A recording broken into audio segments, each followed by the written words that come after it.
Which World is another of those Doctor Who episodes set in an alternate reality where everything is slightly different.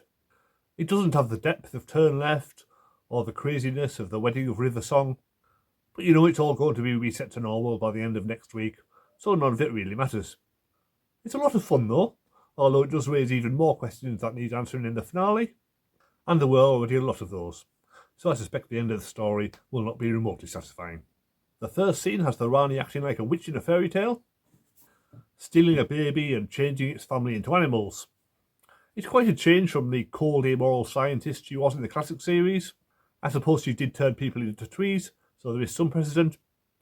Archie Panjabi is clearly having a lot of fun playing the part, attacking every line with relish. She's probably the best guest villain the show's had since Neil Patrick Harris. The rest of the episode takes place in an altered version of reality, where massive dinosaur skeletons stalk the streets for no apparent reason other than it looks really cool. The whole world has the same kind of feel as WandaVision, with everyone trapped in a 1950s version of reality, all picket fences and bowler hats, with everyone in traditional gender roles, and secret police who swoop in and arrest anyone who doubts their reality. It's a really scary kind of dystopia. It could have been set up a bit better. Nothing about Conrad in Lucky Day suggested he was longing for a return to traditional family values, but his whole belief system in that episode was very confused anyway, so it's always possible that this was what he wanted all along. The big surprise is that in this reality, the Doctor and Belinda are married, and Poppy from Space Babies is their daughter. This has many disturbing implications. Have the Doctor and Belinda actually consummated their marriage? Is Poppy really their child?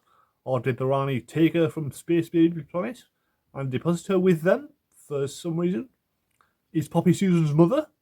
Is Belinda Susan's grandmother? Judging by the last season finale, there's no guarantee that any of this will be answered next week.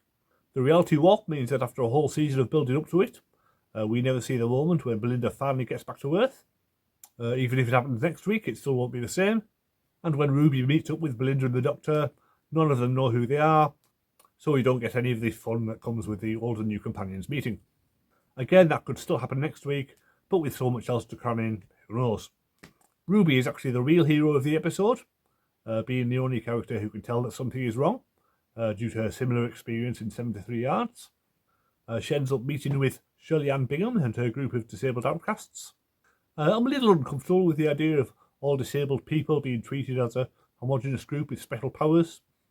It seems a bit simplistic, like the premise for a worthy CBBC show about a group of superpowered kids with disabilities, but it does fit in with the whole feeling of this world being like a J.K. Rowling novel, where everybody is heteronormative and anyone who stands out in any way is shunned. The production values are excellent throughout, from the pastel-coloured houses to the picket fence street to the wood-panelled unit office. It all looks amazing. The Bone Palace is the high point, a beautiful set with a huge clock face, a massive seal of Rassilon and mysterious drones working there. It's a real feast for the eyes. They've really outdone themselves this time. We get a lot of returning characters. Besides Ruby, Poppy and Shirley, the unit team are all back. Kate Stewart and Colonel Ibrahim are still wrestling with illicit attraction, even in this world. Susan Twist is the tea lady, thankfully not implying the return of Sutek. And Mellie's a neighbour. It's a bit of a waste of Bonnie Langford, but maybe she'll have more to do next week. Following on from last week, Susan makes another brief cameo, but is barely seen on screen. Instead, Jonathan Groff returns as Rogue, possibly for the last time. I can't really see him coming back for the next Doctor, so maybe they just wrote a short scene in just to kill him off. I would have preferred it if Susan had been the one to snap the Doctor out of it. I guess they must be saving her until next week, along with everything else. When the Doctor and Belinda are arrested and brought to the Bone Palace, there is a weird scene where they step over an unexplained threshold, another loose end to add to the list. The Doctor's confrontation with the Rani is basically 10 minutes of exposition. The Doctor doesn't get his memories back until the very end, so he's annoyingly passive throughout.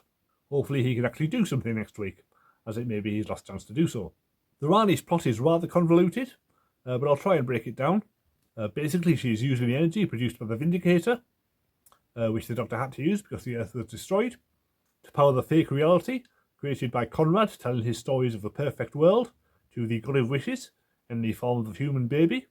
Somehow they trapped the Doctor and Belinda in this world so they could use the Doctor's doubts to destroy the Earth, meaning he would need the Vindicator to get back there in the first place, and also rip open the fabric of reality, releasing Omega from the Underverse.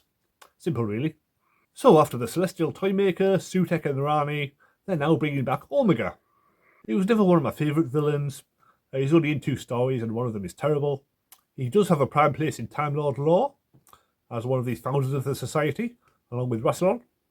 So it's possible we could get some references to the New Adventures novels, with the Other and the Looms, just to confuse new viewers even more.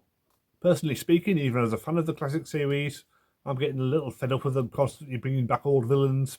It's just getting really predictable now, and they're just about scraping the bottom of the barrel. Even if the show isn't cancelled, the next series would only be about the return of the Black Guardian, or Morbius, or someone like that. It's just getting very predictable, and that's one thing that Doctor Who should never be. The cliffhanger is a really good one. It seems like just about every major character is dead, but with a baby who can grant any wish, it will inevitably all be reversed next time. Ruby still needs to have a confrontation with Conrad. It's very much implied that Mrs. Flood could rebel against her other half.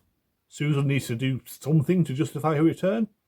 There's just a ton of loose ends left, and I suspect we'll be left floundering for answers to many of these questions.